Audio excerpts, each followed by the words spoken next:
Actually இந்த வார் எப்போ start ஆச்சு? ஆக்சுவலாக வார் ஸ்டார்ட் ஆனது வேர்ல்டு வார் 2 தான். வேர்ல்டு வார் 2லயே ஸ்டார்ட் ஆச்சு. வேர்ல்டு வார் 2ல் ம். யூஎஸும் அப்புறம் ரஷ்யாவும் டாப்பில் இருந்துச்சு.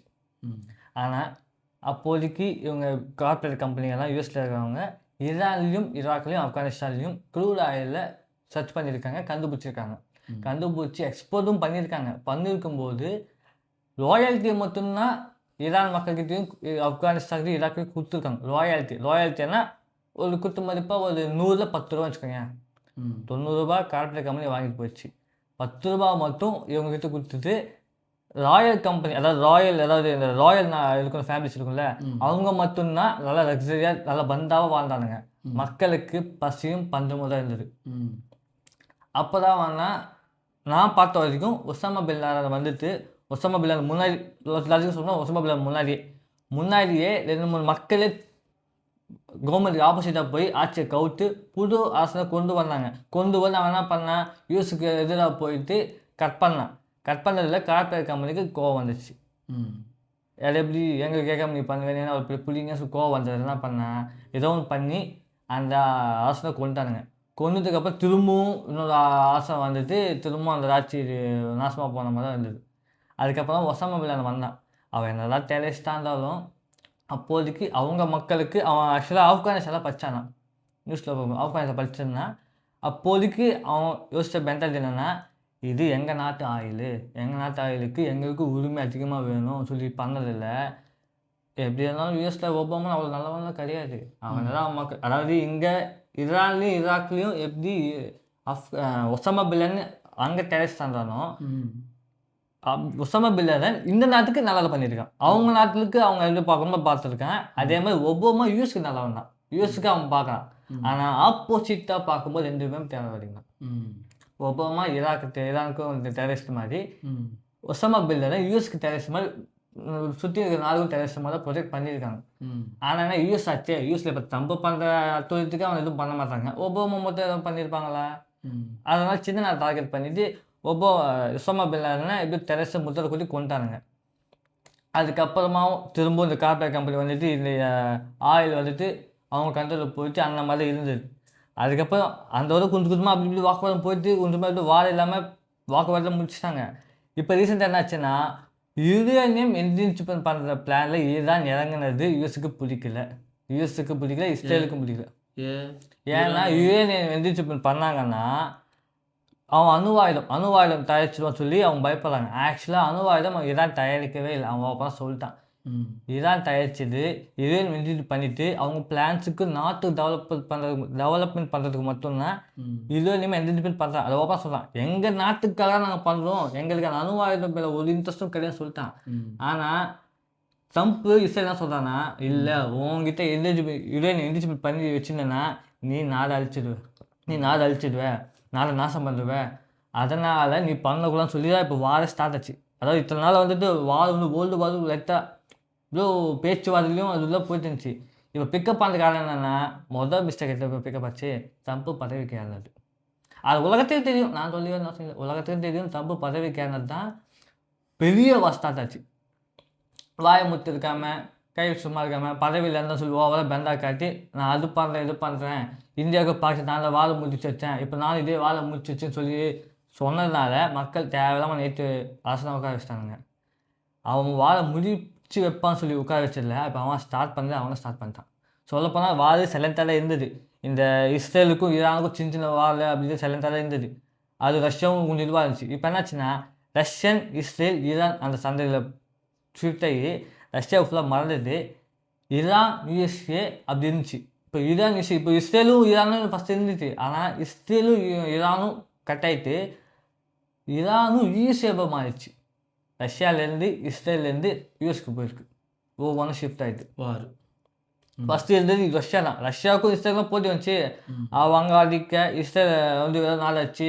அந்த நாடு அவ்வளோ பசியும் பத்னியுமா, ஒரு சின்ன குழந்தை ஒரு பக்கெட் எடுத்துன்னு போய் மாவு கிடைக்குமா சொல்லி வீடியோவில் பார்த்தோம்ல, 4 பேர் தெரியல. நான் வேணா அப்போ கமெண்ட் பண்ணுறேன். எப்படா முடியும் இது? அது முடியும்னா 2 ஆப்ஷன் தான் இருக்குது. சொன்னா திட்டுவானுங்க. ஃபஸ்ட்டு ட்ரம்ப்பை பதவி இறக்கிடணும், இல்லை ட்ரம்ப் சாகணும். ஏன்னா ட்ரம்ப்பை பற்றி உலகத்துக்கு தெரியும். அவன் சரியான அன்னியன் மாதிரி.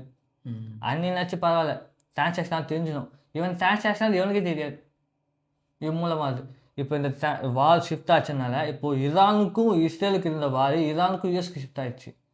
இப்போ என்னாச்சுன்னா இதேனு மெந்திட்டு தாண்டிட்டு இப்போ போரே ஸ்டார்ட் பண்ணாங்க 2 பேர். இப்போ ரஷ்யா வந்துட்டு பேக்கப் போயிட்டான்.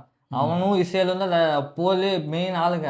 ஆனால் அவங்க தள்ளி போயிட்டு யூஎஸ்ஏவும் ஈரானும் இப்போ போர் செய்கிற மாதிரி போயிடுச்சு. அப்பப்போ இஸ்ரேல் வந்து சும்மா 2 பக்கமும் வச்சுட்டு இருக்கோம், சும்மா வெடி கொடுங்க. இப்போ இந்த போர் நிப்பாட்டுறதுக்கு 2 ஆப்ஷன் தான் இருக்குது. ஒன்று ட்ரம்ப் இறக்கணும், இல்லை ட்ரம்ப் சாகணும். அப்படி இல்லைன்னா எல்லாம் சமாதானம் பார்த்தோம். ட்ரம்ப் சமாதானம் ஆக மாட்டான், ஏன்னா அவன் அந்த மாதிரி ஆள் கிடையாது. சிம்பிளாக 2 பக்கமும் போர் இப்போது இறங்க வாய்ப்பு இல்லை. நீ சொன்னியா அன்றைக்கி, அதான் அந்த பெட்ரோல் தட்டுப்பாடு வந்துச்சுல்ல. இது ஓகே அண்டு கட்ட வேணாம். ஓகே, நீ ஒரு மாதத்துக்கு மேலே சொன்னியே கரெக்டாக அந்த பெட்ரோல் டிமாண்ட் ஆகி பெட்ரோல் பங்க் ஃபுல்லாக கூட்டமாக குவிஞ்சதில்ல. நம்மளுக்கு ஃபுல் டேங்க் பண்ணிட்டு வந்தோமே. நீ சொன்னல பெட்ரோல் டிமாண்ட் ஆகல, சிலிண்டர் டிமாண்ட் இருக்குது. நியூஸில் சொன்னாங்களே தலைவருங்க, பெருசாக 2 நாள் சிலிண்டர் ஷார்டேஜாக இருக்குது. இந்த பெட்ரோலுக்கு நாங்கள் பேக்கப் வச்சிட்டோம் ஒரு 21 டேஸ்க்கு. அது பெஸ்ட்டாக கிடையாது. சிலிண்டர் ஷார்டேஜாக 2 டேஸில் கிளியர் பண்ணி சொன்னாங்கல்ல. ஷிப்ஸும் வந்துச்சுன்னு சொன்னாங்கல்ல. அப்போ எங்கே சிலிண்டர்லாம் எங்கே போச்சு? காக்கத்துக்கு போச்சா? சிலிண்டரும் இன்னும் ஷார்டேஜ் கம்மியாகலை, கடையிலும் ரேட் ஏறிட்டே போகுது, டிமாண்டும் கம்மியாகலை, இண்டக்ஷன் ஸ்டவ் போயிட்டே இருக்குது. இண்டக்ஷன் போச்சுன்னா பெட்ரோல் இப்போது என்னாச்சுன்னா பெட்ரோல் ரேட் ஏறும்போது பயம் வந்துடும் பக்கம். ஏன்னா சிலிண்டர் ஷார்டேஜாக தான் இருக்குது. எப்போ கிளியர் பண்ணுவீங்கிட்ட? வார் கிளியர் பண்ணால் கிளியர் பண்ண முடியும். அது எப்போ கிளியர் ஆகும்? நான் சொன்னேன்னா இல்லையா நியூஸை பார்த்து? ஒரு இவ்வளோ பெரிய பிரச்சனை, சிலிண்டர் ஷார்டேஜ் அவ்வளோ பெரிய சின்ன விஷயம் கிடையாது. அவ்வளோ ஷிப்ஸ் எல்லாம் வருது. இந்த வார் அந்த வெளிகுண்டெல்லாம் தாண்டி அவங்க ரிஸ்க் எடுத்து ஷிப் இறக்குறாங்கன்னா டிமாண்ட் ஏறும். எப்படி ஏறும்? அவங்க உயிர் பணம் வைக்கிறாங்கல்ல. என் உயிர் பணம் வச்சு வரப்பா எனக்கு சம்பளம் அதிகமாக கொடுப்பான்னு சொல்கிறான். செட்டாக நான் அந்த காசு ஃபேமிலிக்கு வச்சு போவோம். அப்போது அவ்வளோ டிமாண்ட் இருக்கும்போது ப்ரைஸ் ஏதே போகுது. நேற்று தான் பார்த்தா 90 95 இருந்துச்சு. இப்போ பார்த்தா 101 ரூபாய்க்கு. இப்போ எக்ஸாக்ட் எவ்வளோ ப்ரைஸ் தெரியாது. நேற்று பார்த்தா 101 ரூபா இருந்துச்சு.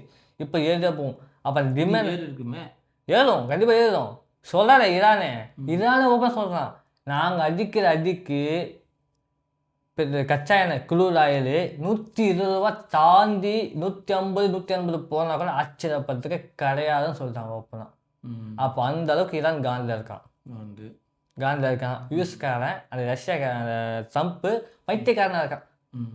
கண்ணை மேலுக்கு அடிக்கிறது. அதுக்கு அதாவது எப்படி சொல்லுவாங்கன்னா, விஜய் எப்படி படம் எடுத்தாலும் ஜாலி அடிப்பான்ல, விஜய் கமல் எப்படி படம் எடுத்தாலும் என் தலைவன் தான் சொல்லி. இப்போ ரீசெண்டாக ஒரு ரைட்டர் பார்த்தேன்.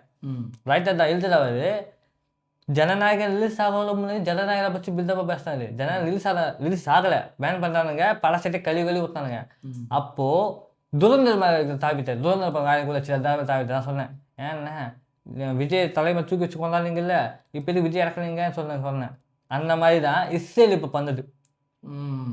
ரஷ்யா என்ன பண்ணாலும் அவன் பண்ண நல்லதுக்கு தான். ஐயா நீ அந்த ஈரானில் தலைமை வச்சு காலி பண்ணல, அது நம்ம 2 பேரும் பகுத்தான வெற்றி, 2 பேர் சேர்ந்த ஒரு வெற்றி. இந்த மாதிரி பண்ணி சக்ஸஸாக பண்ணலாம், நம்மளுக்கு இது ஒரு செலிப்ரேட் பண்ண முடிய வெற்றின்னு சொல்லி இப்போ இஸ்ரேல் இருக்கான். அதாவது ரஷ்யாக்காரன், அதாவது இந்த யூஎஸ்காரன் ட்ரம்ப் என்ன பண்ணாலும் சப்போர்ட், அதாவது ஜால் அடிக்கிறதுக்கு மொத்தம் இஸ்ரேல் இருக்கான். இப்போ பிரச்சனை என்னாச்சு? ஈரான் தான் போயிட்டுருக்கு. ஃபியூயல் பிரச்சனை இப்போதைக்கு இல்லை. 1 மாதம் சொல்லியிருந்தாங்க.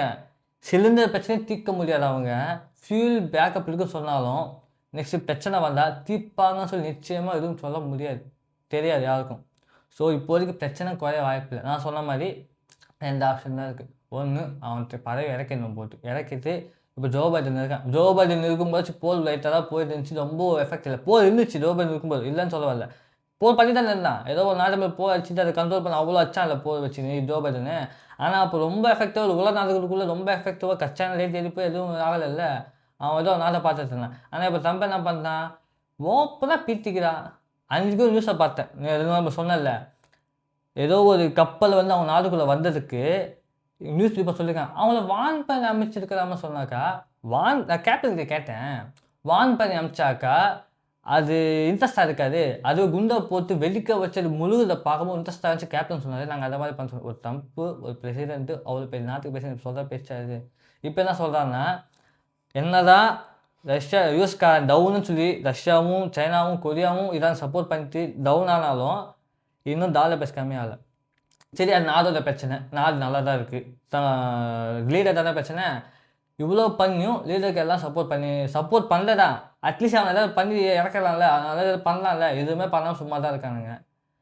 இதுக்கு என்ன முடிவுன்னா நான் சொன்ன மாதிரி 2 ஆப்ஷன் தான் இருக்குது. ஒன்று இறக்கணும், இல்லை அவன் போடணும் தட்டாளிங்க என்னை பார்த்து 2 சொல்யூஷன் இருக்குது. இதோட 3ஆவது சொல்யூஷன் என்ன, அது ரிஸ்க்குன்னு கொஞ்சம் வேலை பெருசாக இருக்கும்.